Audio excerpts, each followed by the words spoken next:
Hello again everyone. Welcome to Prep Up Academy. I'm Soumya and in this video I'll start with a very big poem of your book but a very interesting one. ये मेरी सबसे favourite pome है क्योंकि बहुत ही easy है और बहुत ही cute सी है. 6-7 मिनट्स की वीडियो है, ध्यान से सुनिए, you all will love it. So ये पोम एक ओल्ड स्टोरी पर बेस्ड है which is not a real story. First of all, in this poem you will see that there is a lady जो cakes bake करती है and this lady is very selfish, very greedy. एक दिन वो एक Saint Peter से मिलती है, मतलब एक संत से मिलती है, who came to her door for some food. वो लेडी उनको इतना गुस्सा दिला देती है कि वो उस लेडी को कर्स कर देते हैं. अब वो क्यों करते हैं, क्या कर्स करते हैं, will see in the poem. See a legend of the Northland. तो लेजेंड का मतलब होता है एक ओल्ड स्टोरी विच मे और may not be true. Northland is, as you can see in the globe, this North Pole area is Northland. तो ये story यहाँ की है. नॉर्थ पोल बहुत ही ज़्यादा फ्रिजिड एरिया होता है, तो यहाँ पर बहुत ज़्यादा ठंड होती है. Away, away in the Northland where the hours of the days are few and the nights are so long in winter. तो away, away in the Northland बहुत दूर की स्टोरी है, यहाँ से बहुत दूर है, जहाँ पर दिन बहुत छोटे होते हैं और रातें बहुत बड़ी होती हैं. क्यों? क्योंकि वहाँ पर विंटर्स होती है. That they cannot sleep them through. अब रात इतनी बड़ी होती है विंटर्स की वजह से that they cannot sleep whole night. Where they harness the swift reindeer to the sledges. तो रेंडियर क्या होता है? ये एक एनिमल होता है, ये एक हिरन की स्पीशी है. तो ये रेंडियर बंधा होता है. हार्नेस इज बंधा होना, मतलब ये जो रेंडियर के गले में जो स्ट्रैप है इसको हम हार्नेस बोलते हैं. और ये किससे बंधी होती है? स्लेज से. सो ये जो एक कार्ट है, so this is a vehicle which is used in snow. तो वहाँ पर इतनी ज़्यादा विंटर्स होती है कि वहाँ पर पूरे टाइम स्नो का होता है, तो वहाँ पर स्लेज यूज़ किया जाता है. तो सेंटा क्लॉज जिस पर बैठ कर आते हैं उसको भी हम स्लेज ही बोलते हैं. And the children look like bears cub. तो नॉर्थलैंड में बच्चे कैसे लगते हैं? बियर्स कब, मतलब बियर इज भालू, कब इज बच्चे. तो भालू के जो बच्चे होते हैं उसको हम बियर्स कब बोलते हैं. तो चिल्ड्रन ऐसे क्यों लगते हैं? क्योंकि उन्होंने फरी क्लोथ्स पहने होते हैं, फर के कपड़े पहने होते हैं, उसमें वो बहुत फनी लग रहे होते हैं. They tell them a curious story. So they is for people. Northland के लोगों के बारे में बोला है. Them is for children. तो वो बच्चों को एक क्यूरियस सी स्टोरी बताते थे. क्यूरियस मतलब इंटरेस्टिंग सी स्टोरी बताते थे. I don't believe this true. तो I is for poet और tis का मतलब होता है it is. तो पोएट बोल रहे हैं कि मैं नहीं मानता कि वो स्टोरी जो थी वो सच्ची थी. And yet you may learn a lesson if I tell the tale to you. तो अगर पोएट ये टेल मीन्स अनरियल स्टोरी, ये जो कहानी सच्ची नहीं है वो स्टोरी अगर हमें बताएंगे तो we can learn a lesson. तो इस स्टेंजा में बोला गया है कि वहाँ के जो लोग थे वो बच्चों को इंटरेस्टिंग सी स्टोरी बताते थे जिससे we can learn a lesson. Once when the good Saint Peter lived in the world below. तो सेंट इज संत. तो सेंट पीटर कौन है? वो डिसाइपल हैं क्राइस्ट के. तो जब वो lived in the world below, मतलब जब वो यहाँ इस वर्ल्ड में रहते थे, अर्थ पर रहते थे, means now he is no more. And walked about it preaching. Preaching का मतलब होता है, सी जैसे कोई हमें पढ़ाता है तो उसे हम बोलते हैं टीचिंग, बट अगर कोई हमें रिलीजियस बातें बताता है तो उसे हम बोलते हैं preaching. So he used to walk around the earth and preach people about religion.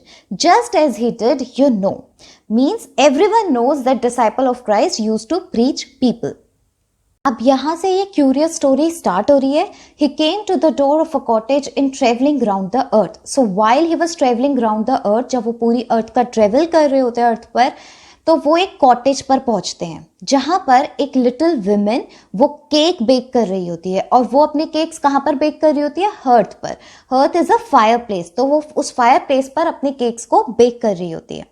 And being faint with fasting means he was fasting for whole day, जिसकी वजह से वो वीक फील कर रहे थे. फेंट is weak. He asked her from her store of cakes to give him a single one. Store of cakes is cake shop. So he asked for one cake, one single cake from her cake shop.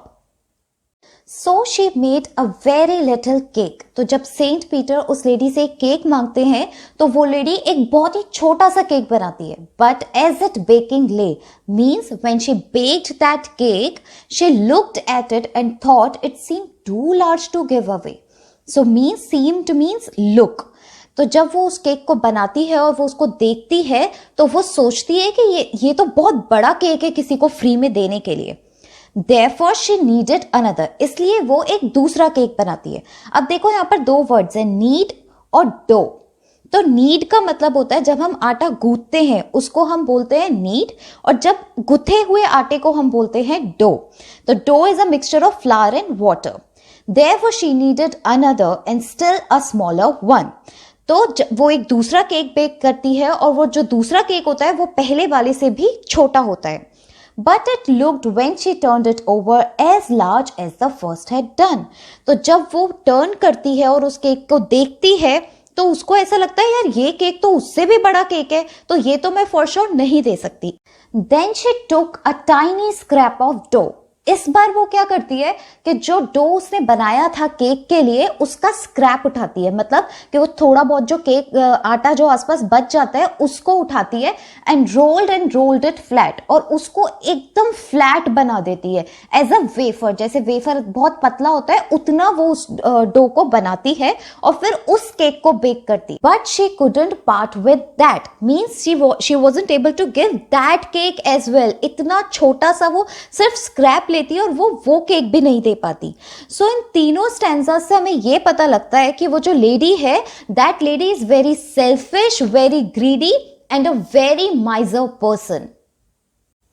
For she said, my cakes that seem too small when I eat of them myself are yet too large to give away. तो अब वो बोलती है कि मेरे cakes जब मैं वो खुद खाती हूँ तो वो मुझे बहुत छोटे लगते हैं। सीम मीन्स लुक, तो जब मैं उन्हें देखती हूँ तो मुझे बहुत छोटे लगते हैं जब मैं खाती हूँ। And I yet too large, और जब मैं वो किसी को देती हूँ तो मुझे ऐसा लगता है कि ये केक तो कितना बड़ा है। ये बोलकर she put them on the shelf. तो अभी तक उसने जितने भी केक्स बनाए थे वो सारे के सारे केक्स वो शेल्फ में रख देती है। मीन्स वो सेंट पीटर को एक भी केक नहीं देती।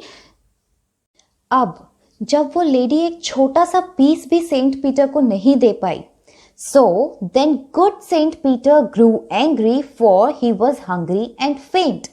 So as he was very hungry and faint means very weak, क्योंकि उन्होंने पूरे दिन से कुछ नहीं खाया था, तो he became very angry. And surely such a woman means such very greedy woman was sufficient to provoke him, to make him angry. So provoke का मतलब होता है making someone angry. अब आप आगे के इन दोनों स्टेंजास में आप देखोगे कि सेंट पीटर उस लेडी को कर्स करते हैं और वो क्या बोलते हैं? He said, "You are far too selfish to dwell in human form." Dwell का मतलब होता है to live in human form. तो बोलते हैं कि that humans are not that selfish, but you are very selfish, lady, and you don't deserve to live as a human, and you don't deserve food, you don't deserve shelter, you don't deserve fire to keep you warm. Now you shall build as the birds do. तो यहाँ वो उस lady को कर्स कर देते हैं और वो उसको बोलते हैं that you will become a bird and you have to prepare your own scanty food. Scanty food is very less food, मतलब उसको बहुत कम खाने को मिलेगा and you have to prepare your own food. और वो कैसे बनाएगी अपना food? By boring and boring and boring. तो जैसे आप इस वीडियो में देख सकते हैं कि कैसे ये जो बर्ड है ये बोरिंग मतलब कि वो डिग कर रही है अपने खाने के लिए इस ड्राई वुड में। तो बोरिंग मतलब होता है मेकिंग होल्स बाय डिगिंग। तो by digging in this dry wood all day in the hard means वो बाय वर्किंग वेरी हार्ड तुम इस ड्राई वुड में डिग करती रहोगी तब जाकर तुम्हें अपना खाना मिलेगा। Then up she went through the chimney, never speaking a word, and out of the top flew a woodpecker. अब क्या होता है? अब एक जादू होता है, उनका जो कर्स है वो काम कर जाता है। बिना कुछ कहे विदाउट स्पीकिंग एनी वर्ड वो जो बर्ड है वो अपने कॉटेज के रूफ पर पहुंच जाती है चिमनी के थ्रू होते हुए और वहां जाकर वो एक बर्ड बन जाती है। कौन सी बर्ड बन जाती है? वुडपेकर। तो वुडपेकर वही बर्ड है जिसको अपना फूड प्रिपेयर करने के लिए ड्राई वुड में होल्ड करना पड़ता है। She had a scarlet cap on her head and that was left the same.